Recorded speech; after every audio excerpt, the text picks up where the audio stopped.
Good evening, everyone, and welcome to another episode of, wait for it, Hope and Healing with Christina, restoring hope one heart at a time. And yes, tonight is the first night with my brand new name of Hope and Healing with Christina. Why? Because I do believe that this show represents giving hope and healing to people, especially women who have been diagnosed with a chronically ill with a chronic illness and who need some hope, who need some healing, who need to know how to do things and navigate some things. And especially tonight with my guest, Anne Marie Johnson. She's been on here before, but we are going to talk about advocacy and how important it is to advocate for your own health. Yes, and I have some statistics. Ooh, I can't talk tonight.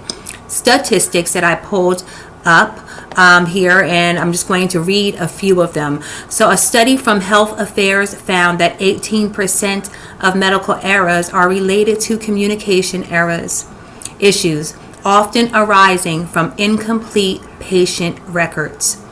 According to the Agency of Healthcare Research and Quality, patients who prepare questions ahead of time have a 25% better understanding of their condition and treatment plan.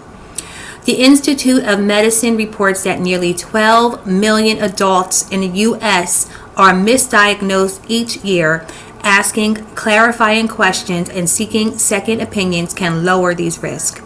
And research from Johns Hopkins Medicine found that patients who have a healthcare advocate are 30% more likely to have better health outcomes compared to those who navigate appointments alone. So I'm going to bring up my guest. Her name is Anne Marie Johnson. She is passionate. She is a MS advocate, and she has been doing this for quite some time. And so right now, everyone put your hands together, put those virtual hands together for Miss Anne Marie Johnson. Oh, you're coming in and out. What's going on? A little bit. You're going in and out. Is that better? How's that? Much better. Okay. So for that intro, and thank you for having me on the show. I'm excited, especially with the new name. Woohoo! Thank you so much. Why don't you tell us about yourself and give us a little bit of a refresher about your MS journey? Sure. Let's see. I was diagnosed literally on New Year's Eve back in 2002.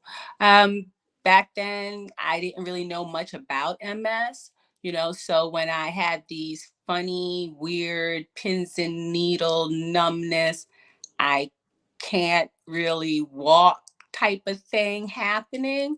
Um, Explaining it was one thing, but I was fortunate to have a doctor that listened. And because of that, I was able to get a very quick diagnosis of multiple sclerosis.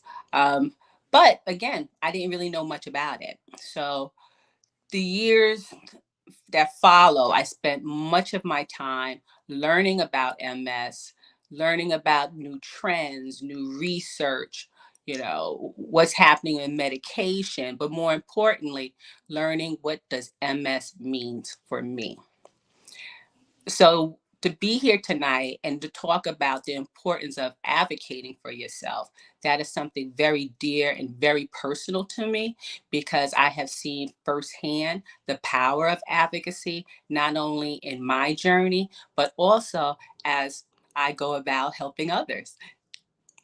With With that, that, with that being said, one of the things, as a support group leader myself, and I'm sure you, Christina, as well, you hear people's stories, the highs, the lows in terms of their journey. And often, we hear about the term gaslighting. We usually apply that to personal relationships when a partner manipulates, manipulation causes you to doubt your mental capacity, your ideas, and your feelings. But the same can be true in the medical field, especially when you're at an appointment. You can be going through what is called medical gaslighting. And unfortunately, in those cases, you know, what happens as a patient, your concerns are dismissed, they're invalidated by the medical professional without proper evaluation, and it can occur with a healthcare provider in many ways, forms, and fashion.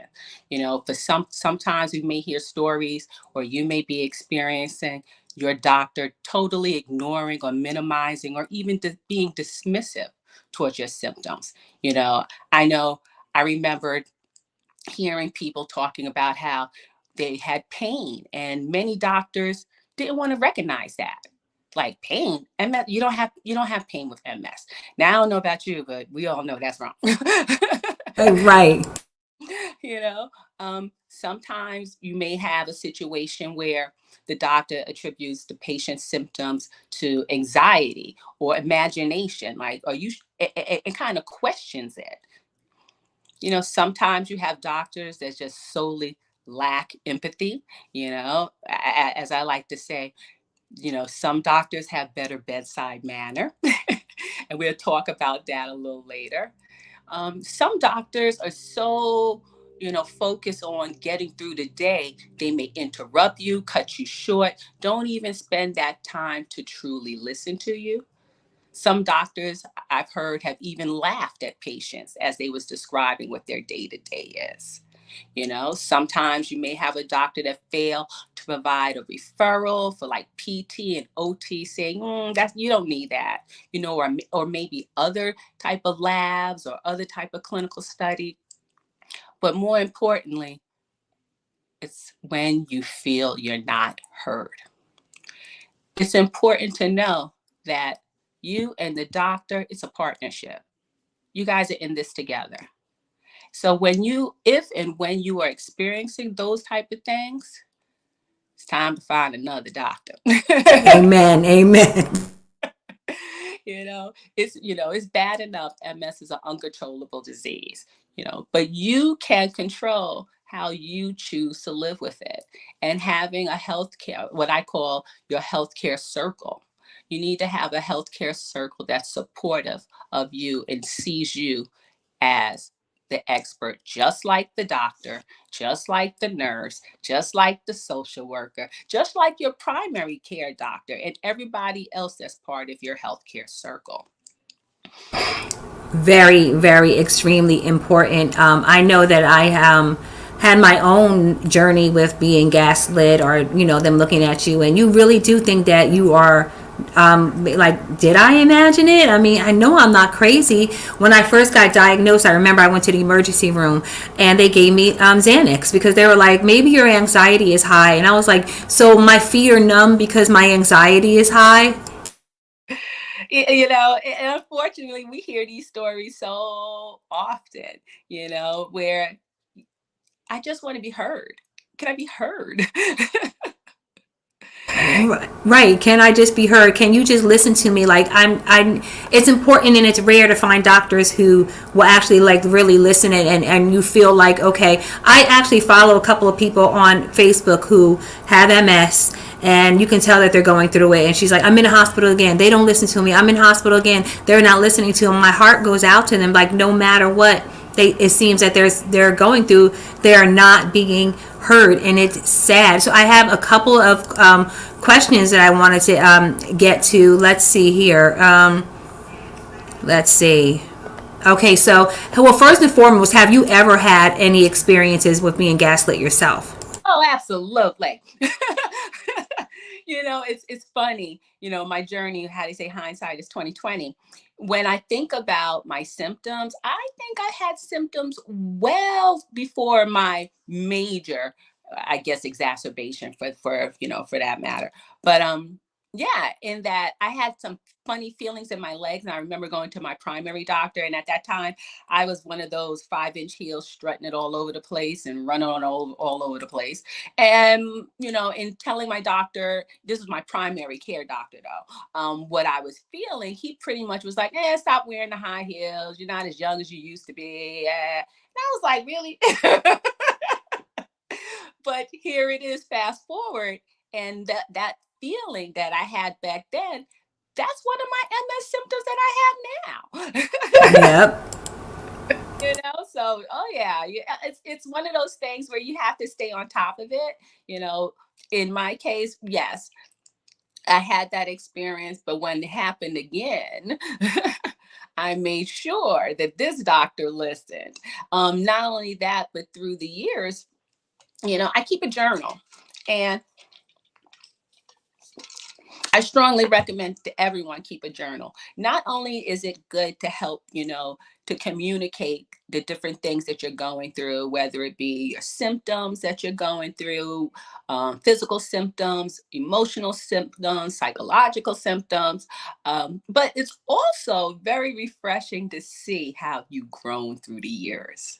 I have this saying where I say, when people ask me how I'm doing, I'm like, I'm better today than I was yesterday, but Lord only knows tomorrow. And a lot Wow. came straight from my journal.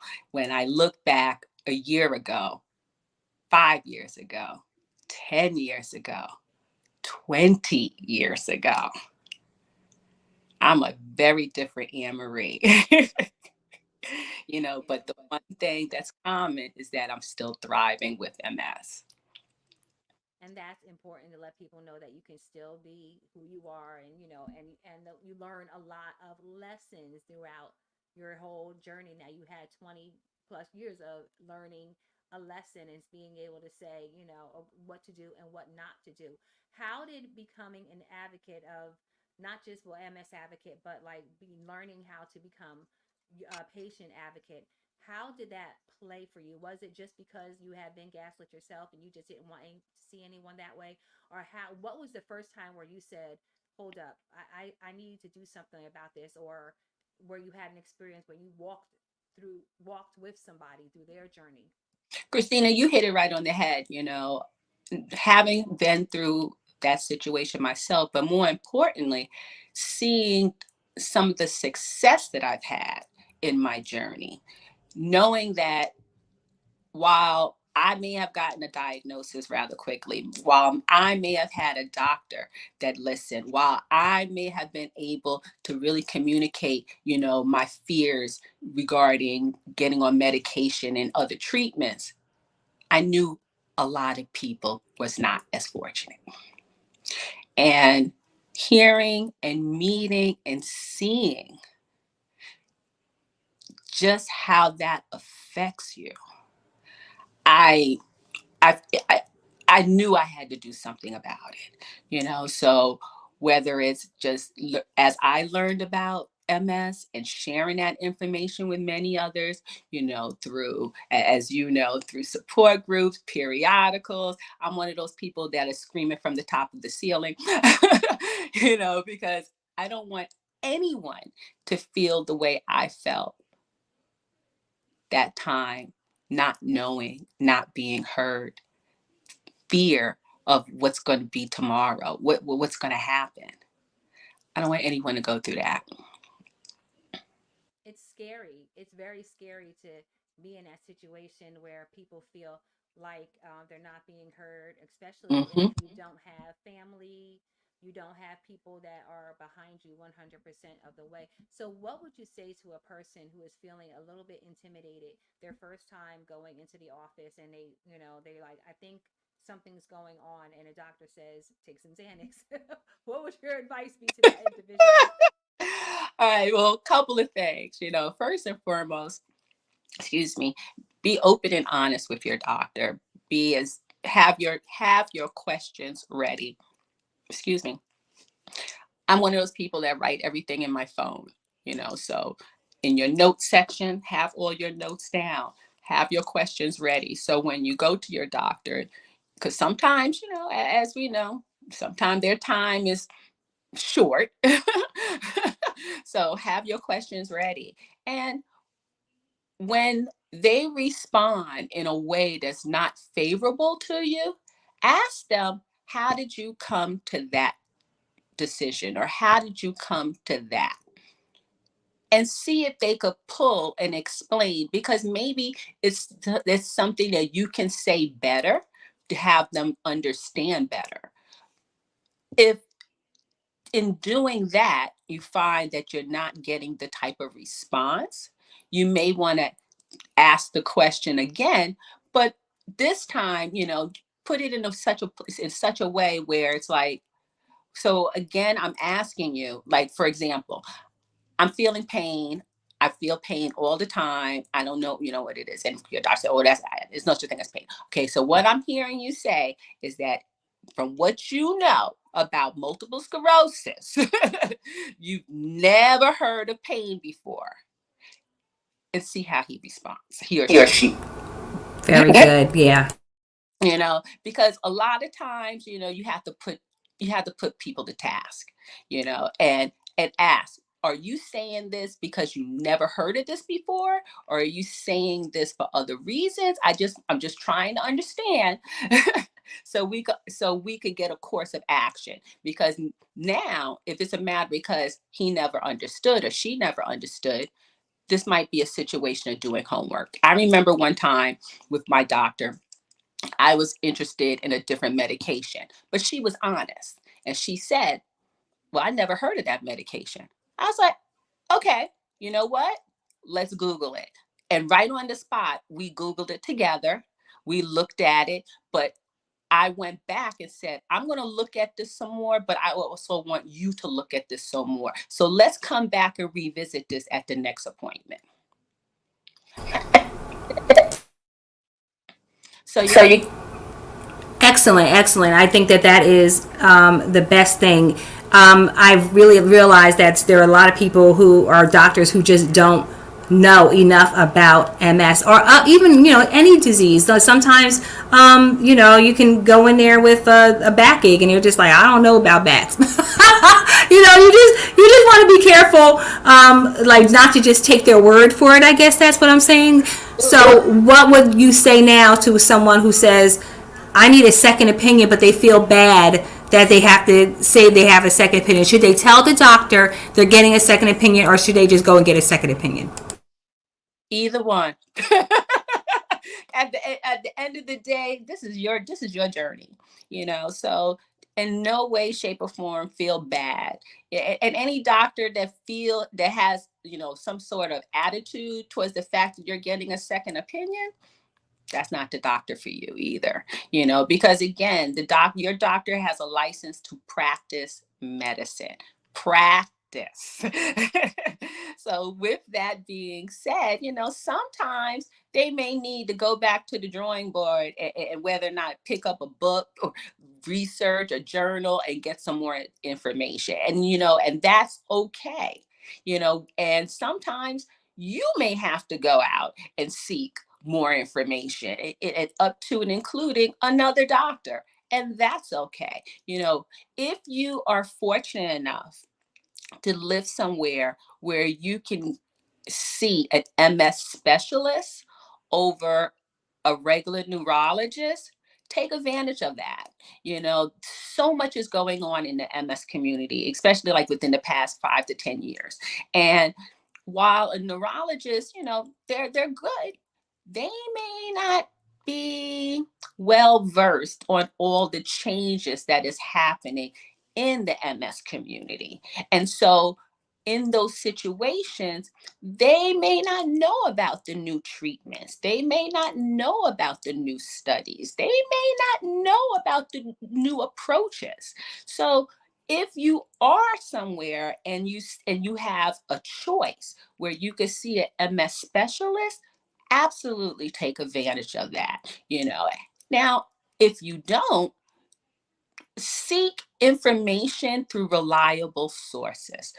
Places like the National MS Society, MS Foundations, excuse me, the Nerdy Neurologist, one of my favorites, MS News Today. These are all platforms that will give you factual, reliable, reputable information regarding multiple sclerosis. And you want that. You want to make sure that when you go into that doctor's office, you are well versed in what is MS, but more importantly, what does MS means for you. I like that. Because when I was diagnosed a year before you, 2001, and so and at that time they had the three main ABC medications out there, and nobody knew really what it was. We know that Richard Pryor had it, and Montel Williams, yeah, Millions had it, but we didn't know anything about what it really was. And if you looked at it back then, you had Montel Williams, who was healthy and thriving and lifting weights and doing all, have his talk show. And then you had Richard Pryor in a wheelchair.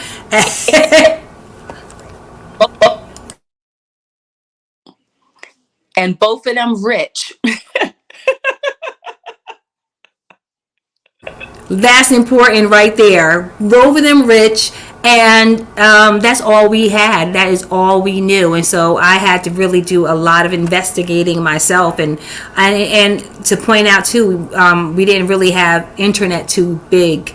Like internet wasn't big, and so yeah, so I still had to do my research and find out what was going on.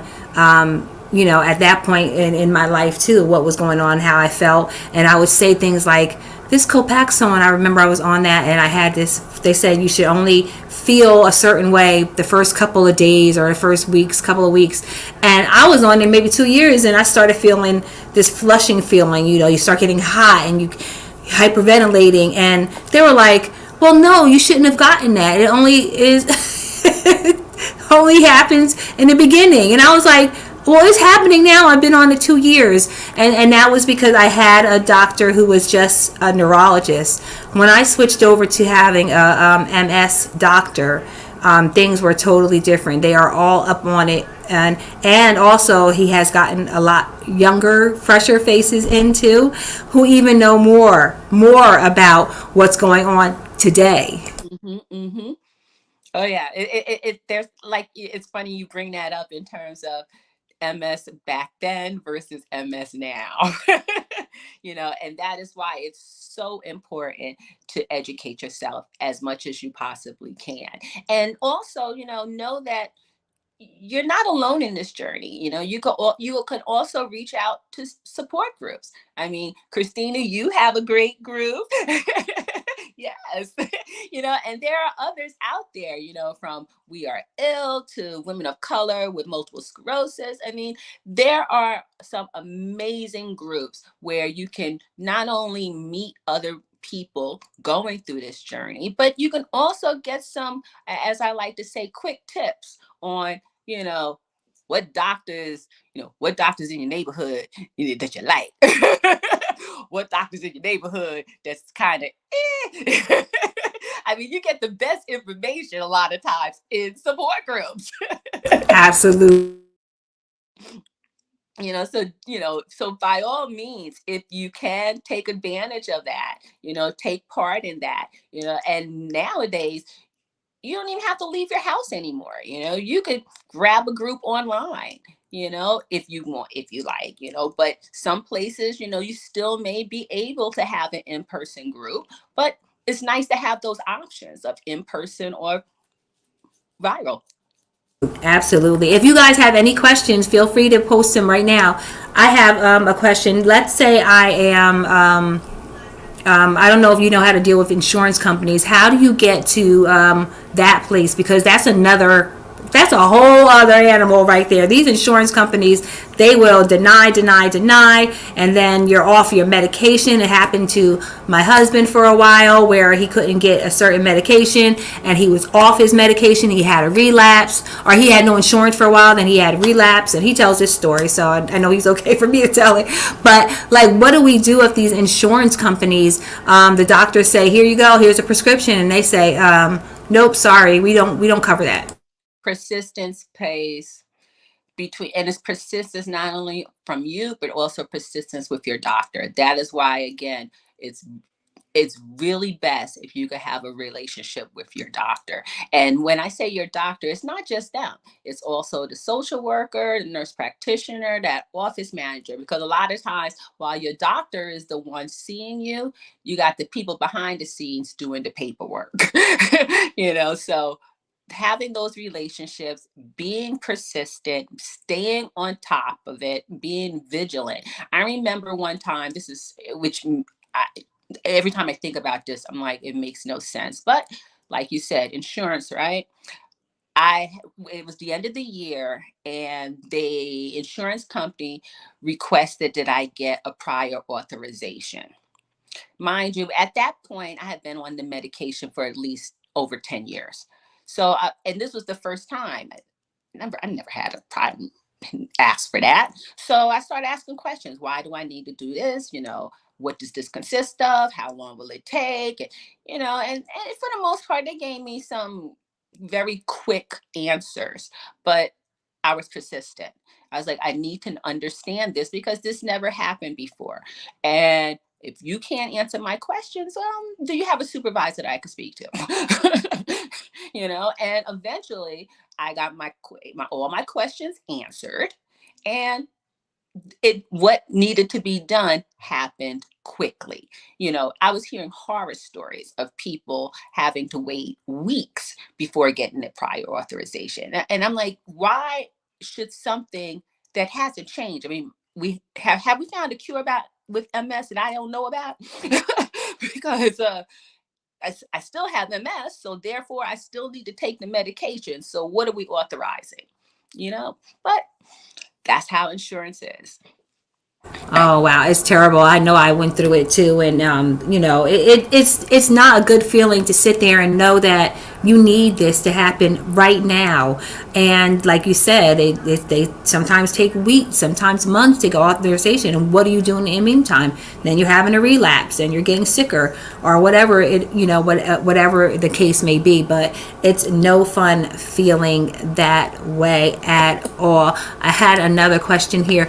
Oh, if someone suspects a medical error or feels uncertain about a diagnosis, what steps should they take to address it and potentially seek a second opinion? When do you seek that second opinion, especially when you think, I think you're wrong?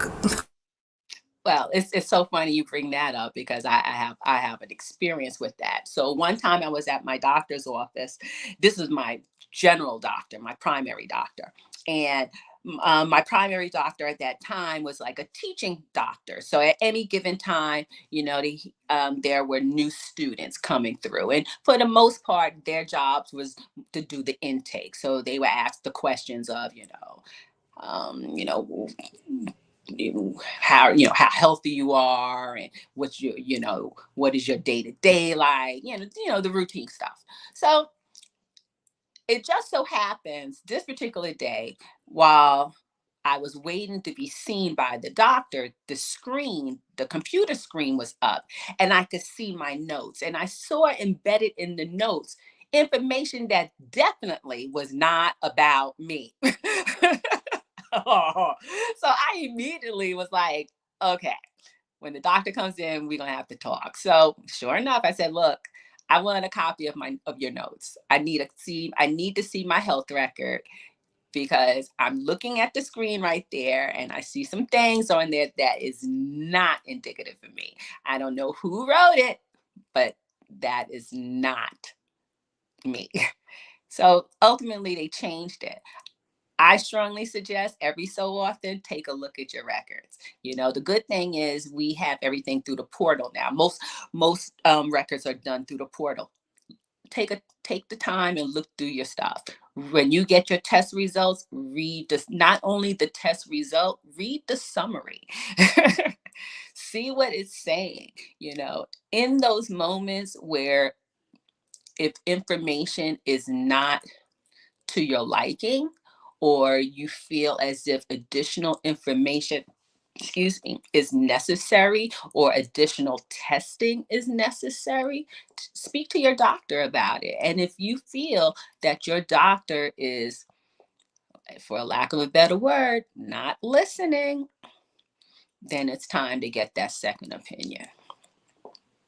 So we are sure now that we can ask for our own medical records if you're that type of person, but because a lot of people may not be computer handy. If you're not computer savvy, find someone who is, because a lot of us have nieces or nephews or grandkids who can work that computer for you. I've noticed a lot of my doctors now sending me their portal information, and sometimes I would look at it and say, okay, and then sometimes I would say, you know what? Let me make a account log in here and see what it is that's going on. And it's really eye-opening. I remember when I was diagnosed also with lupus of the kidneys, but they called it in my medical records. They said you have chronic kidney disease, and I said, "Oh, you didn't tell me." Tell me. I was like, "What I do?" Because you never said that to me.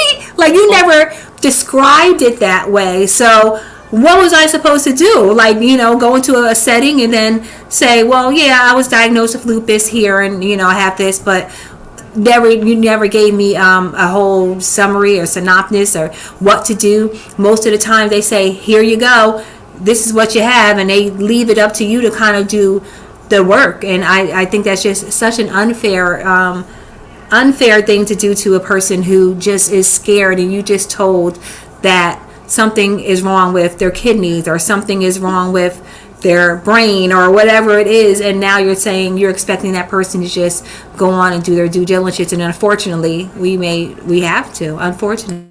It is very unfortunate that we have to do our diligence, our due diligence on our MS. Also think about your labs, when your MRIs, you could get copies of them on the spot.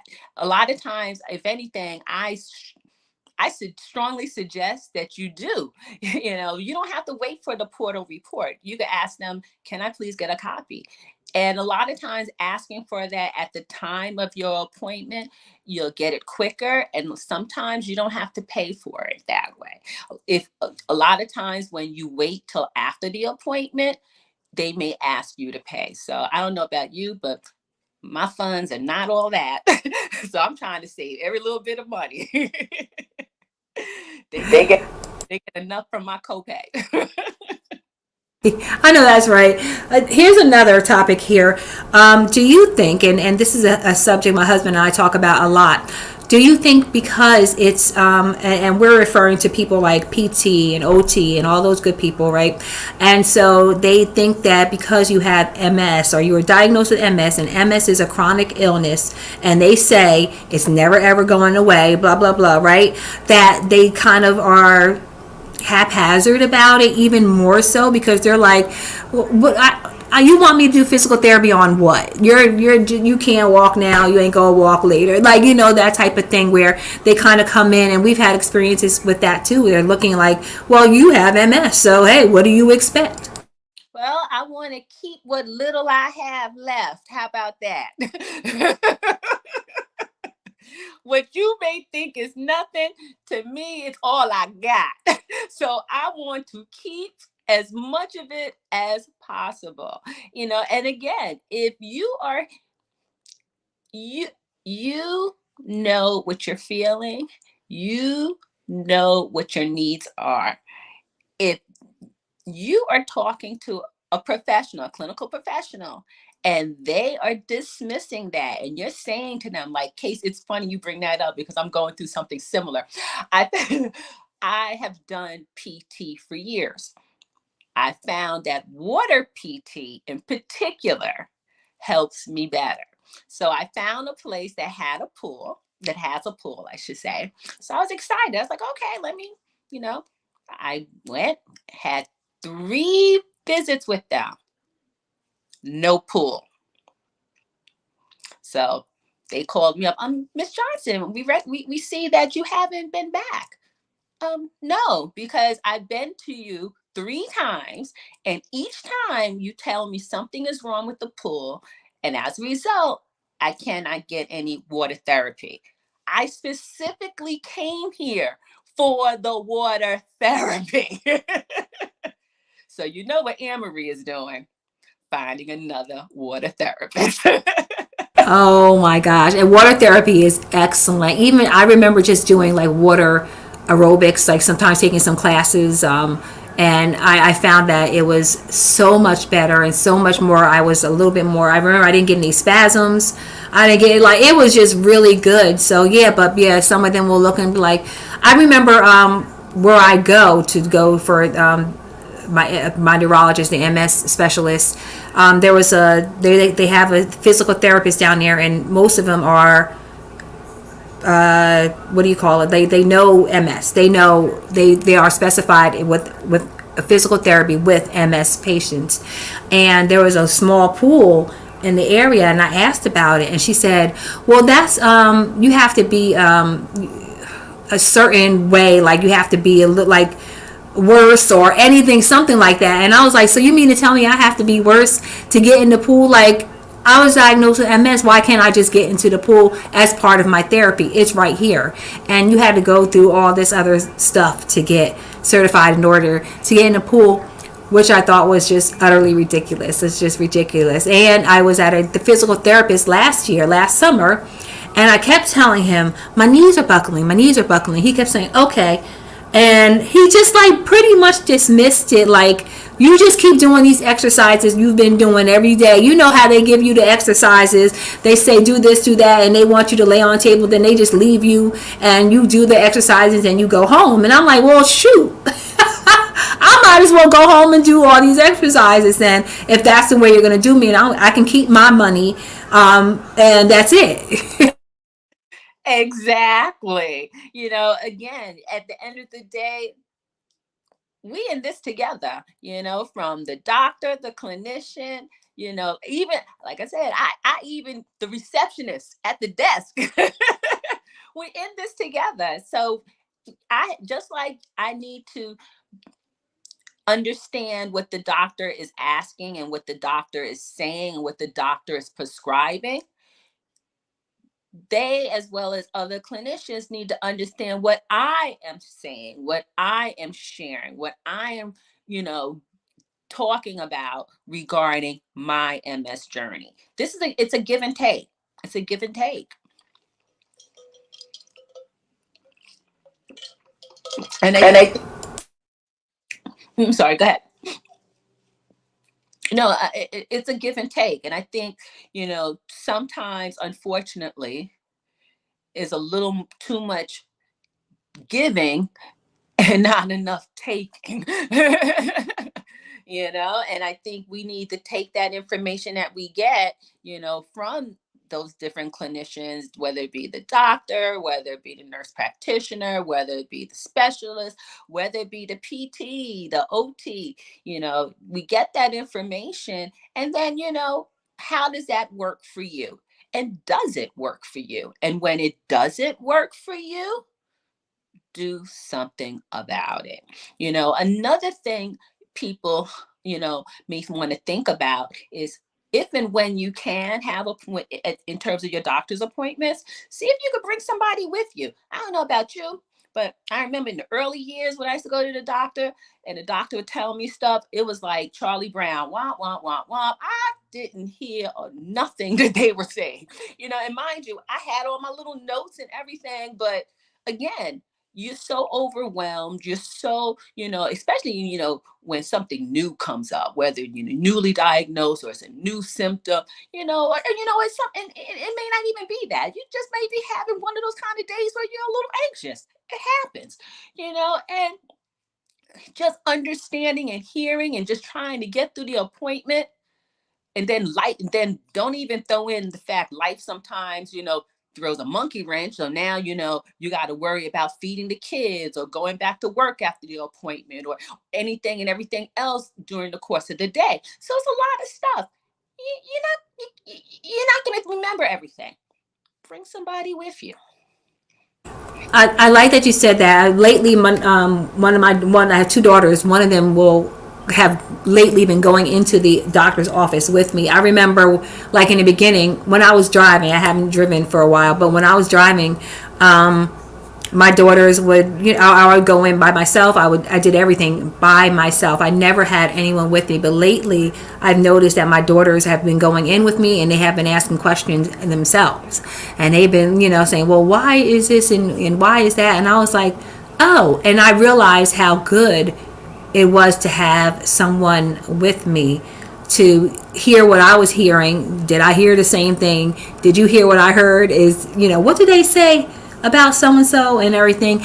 And I think that it's important also that we realize that you can ask a question over and over again if you have to, because we know cognitively sometimes we can forget some things. So I would encourage somebody, please, if you have to ask it 2 or 3 times, do it. But is it okay to bring a notebook in there and say, wait, let me write this down? Absolutely. Absolutely. Everything's short from recording. But you can definitely bring a notebook, and then bring that extra person with you, because not only, as you pointed out, it's helpful, because they may see things or they may remember things that you may not necessarily remember. Also, a lot of times, that person may be giving insight from a caregiver's perspective, because again, when you're going through MS, you're not going through this alone. You're going through it with your family, your spouses, your kids, sometimes your friends. There's a whole bunch of other people that at times can be a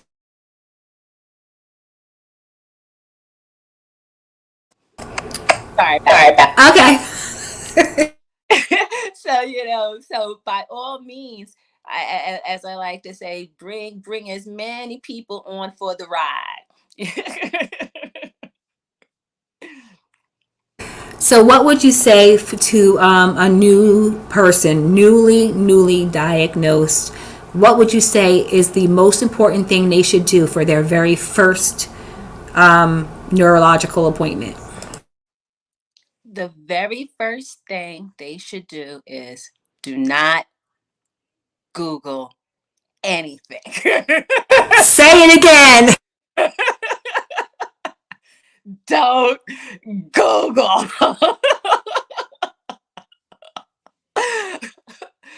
If you want to find out some information, go to a reputable source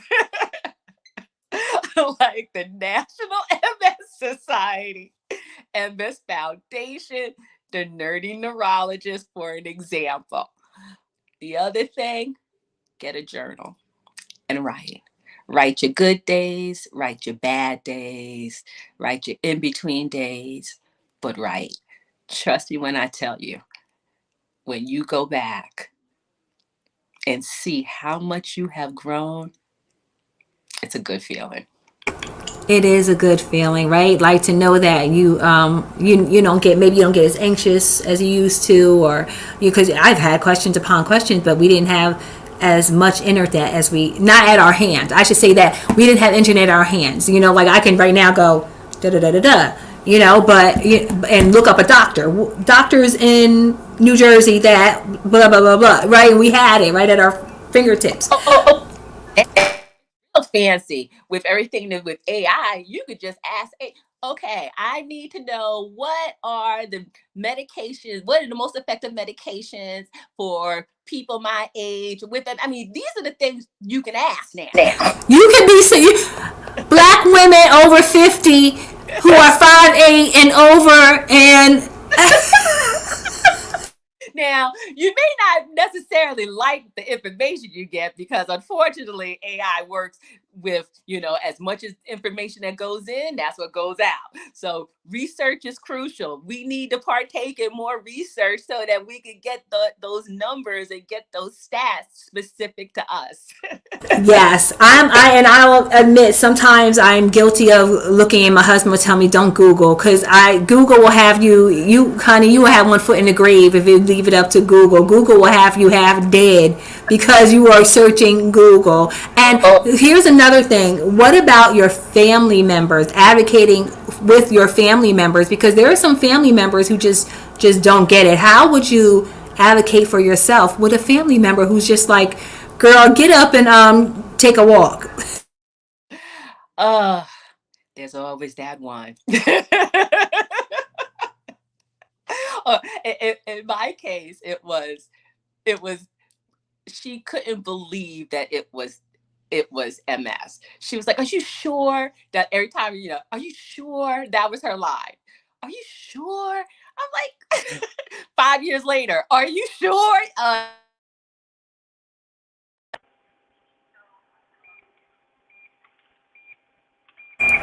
Oh, I can't hear you. I can't hear you.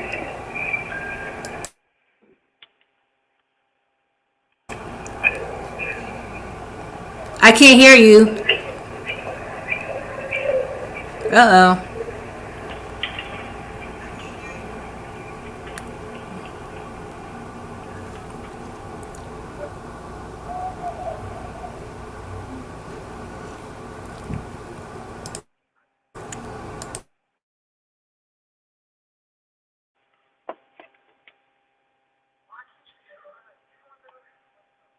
It's very like I hear background, like something in the background, but not you. You can't hear me? Oh.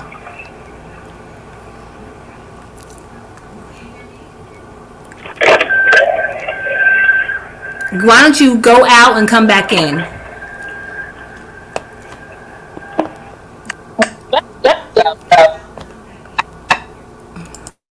Can you hear me now?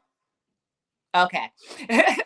Yeah. So, what I found in my journey is that the more I knew about MS, the more confident I became. The more confident I came, the more I've shared. And sharing with others became different. So, in the beginning, when I didn't know as much, and people would ask me questions, the fact that I didn't know, you know, was kind of saying to the other people around me, it we don't know, and it left a lot of uncertainty. So, and we all know uncertainty brings about fear. And then with fear, that's where you grabbing the tissues and you're crying and everything else in between. you know or you have the other side of it, in that it brings about uncertainty, it brings about unclear expectations. So now you have someone assuming things because they don't know, you don't know, and they're going by, the old you, or who you were before your MS. And now you are a different person. So educating yourself first and foremost, because the more you know, the more you can share with others. Even if it means something. I remember one of my friends, I love her to death, but she would make some very interesting comments. And I remember one of the National MS Society magazines. I had it with me and I just left it in her car as a hint. You need to read this. Because I'm just tired of talking about it. But also, as you said earlier, I think we said with your daughters, you may want to have your family members involved in your journey, whether it be in your appointments, whether it be conferences. Like the National MS Society had a Black Summit, a Black Experience Summit.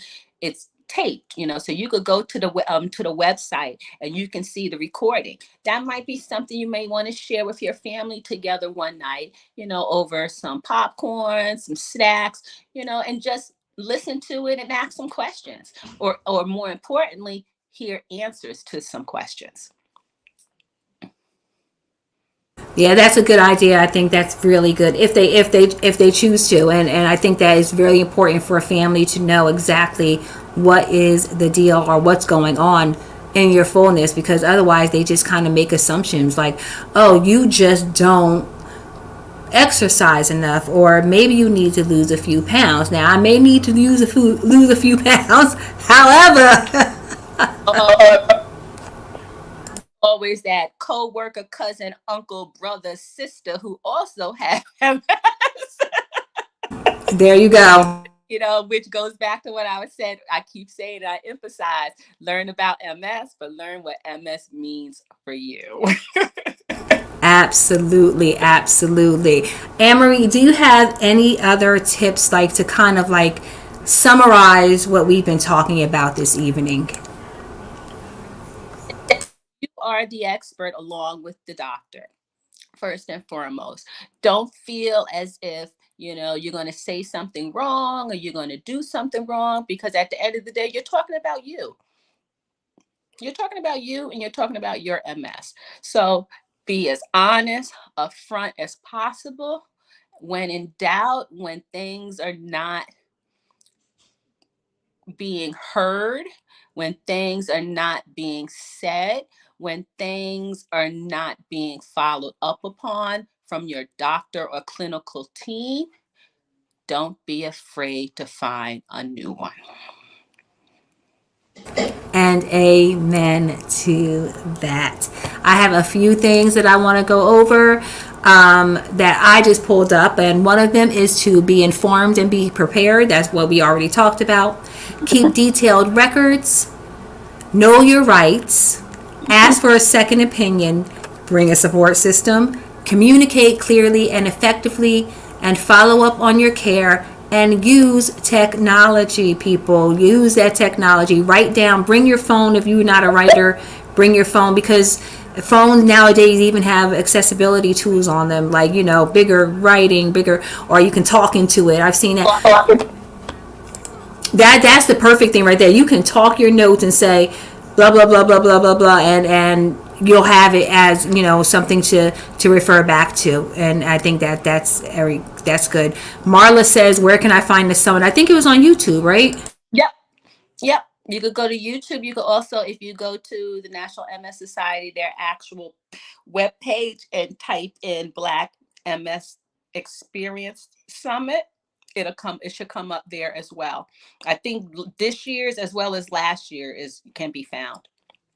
Yeah, we tuned into it for a little while, my husband and I, to see it. It's interesting to see the difference between what Black people feel, because that's the biggest thing too. What I wanted to say with gaslighting, it's even with Black people, with people of color, with people who don't have too much color.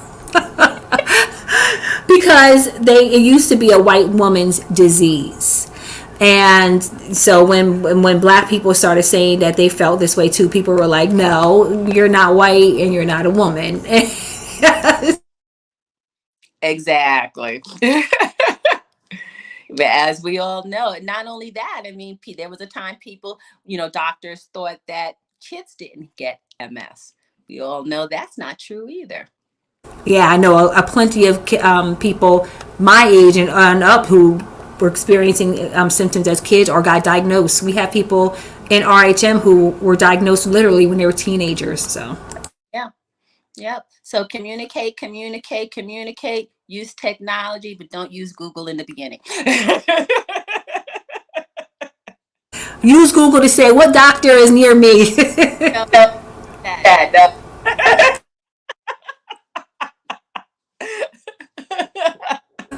Well, as always, Anne-Marie, it's been a pleasure. I love having you on and love talking to you. You're easy to have as a guest, as I say. Like, you're an interviewer's dream. Why, thank you. You make it easy. Thank you.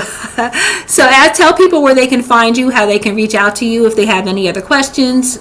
Sure. You can find me on Facebook, Anne-Marie Johnson. You can find me on Instagram as AM Johnson MS. You can also feel free to email me at amjohnsonms@gmail.com. All right, now you guys heard it from here, and I can post that if you all need it. But mostly, all of us are on Facebook, so you can just look up Anne-Marie Johnson. Very easy name to find. There was an actress, wasn't there? Anne-Marie, there's an actress. Yeah, she was in. Yeah. Google Anne-Marie Johnson. Depending, sometimes she comes up first. Sometimes I come up first. She was in some sitcom. I can't remember. I think she was in What's Happening for a while. She was on I'm Gonna Get You, Sucker.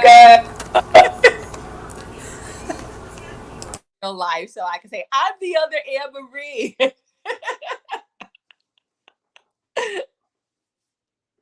All right. Thank you so much for being here. I appreciate you. I appreciate all of you for listening and tuning in. Again, like, share, subscribe to. I keep wanting to go back to the Christina Nelson show, but no. Hope and Healing with Christina. So everyone, thank you and have a wonderful, wonderful night. Bye-bye now.